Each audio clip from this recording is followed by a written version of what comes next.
আফরান নিশোর যারা fan follower রয়েছে তারা কিন্তু এই বিষয়টা একটু বেশিভাবে পচাচ্ছে এবং এই বিষয়টা নিয়ে একটু বেশি কথা বলতেছে।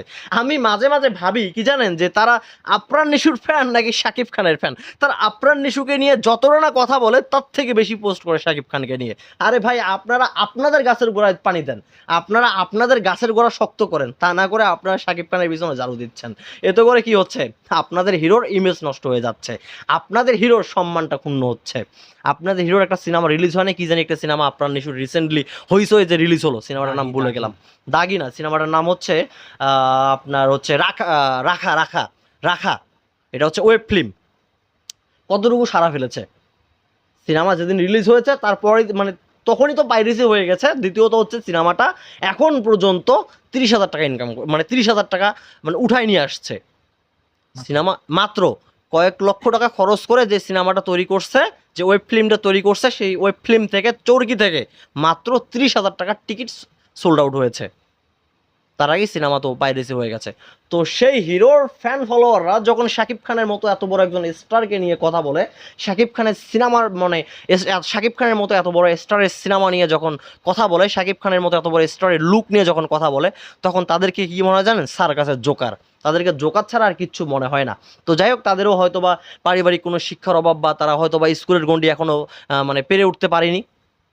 তো তারা এই বিষয়গুলো নিয়ে একটু বেশি মাথা ঘামাচ্ছে।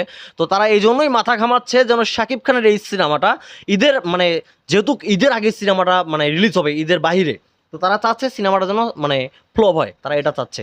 তো যাই হোক, তারা কি চাইবে আর কি চাইবে না তাদের, সেটা তাদের পার্সোনাল ব্যাপার। যদি পরিচালকের সিনেমার গল্পে জোর থাকে তাহলে অবশ্যই সিনেমা সুপার হিট হবে। আর সেই সিনেমায় যদি শাকিব খান থাকে তাহলে কোনো কোনো কোনো কথাই নাই। তো এই লুকের পিছনে পড়ে না থেকে সিনেমাটা কতটুকু মানে বেনিফিট দেবে ইন্ডাস্ট্রিতে, এটা একটু ভাবেন। ঈদের বাহিরে সিনেমা রিলিজ করার বুকের পাটা কিন্তু সবার থাকে না। পরিচালকের যদি সিনেমার গল্পের জোর না থাকতো, রাইটারের যদি জোর না থাকতো, শাকিব খানের যদি গল্প পড়ার পর সে যদি না বুঝতে পারতো যে সিনেমাটা ঈদ ছাড়া রিলিজ করলে ফ্লপ হবে, শাকিব খান যদি এটা বুঝতে পারতো, শাকিব খান কিন্তু অবশ্যই এই সিনেমাটা ঈদের মানে ঈদ ছাড়া রিলিজ করতে দিত না। পরিচালকের হিম্মত আছে জন্য, তার গল্পের জোর আছে জন্য সে কিন্তু ঈদের বাইরে সিনেমা রিলিজ করার ক্ষমতা দেখিয়েছে, এবং সেটা সে রিলিজ করে দেখাবে। একটাবার চিন্তা করে দেখেন, যেখানে বাংলাদেশের সকল পরিচালকরা ঈদ ছাড়া সিনেমা রিলিজ দিতে চায় না রে ভাই। ঈদ ছাড়া কোনো কথাই নাই। ঈদ আসলে মানে কার উপর দিয়ে কে যাবে, হুমড়ি খেয়ে পড়ে। মানে এর উপরে এ, ওর উপরে এ, সারা বছর কোনো খোঁজ খবর নাই। ঈদ আসলে এই নিয়ে এ একটা সিনেমা নিয়ে হাজির, ও একটা সিনেমা নিয়ে হাজির। যত ধরনের বস্তা বস্তা সিনেমা আছে সব নিয়ে হাজির হয় সেন্সার বোর্ডে। এ কয় আমি রিলিজ করব, ও কয় আমি রিলিজ করব। হুম। তো যাই হোক, বুকের পাটা না থাকলে, সিনেমার গল্পের জোর না থাকলে, পরিচালক অবশ্যই সিনেমা ঈদের বাইরে রিলিজ করার ক্ষমতা দেখাতো না। তো সে জায়গা থেকে আপনারা একটু বিবেক বিবেচনা করে কথাবার্তা বলবেন।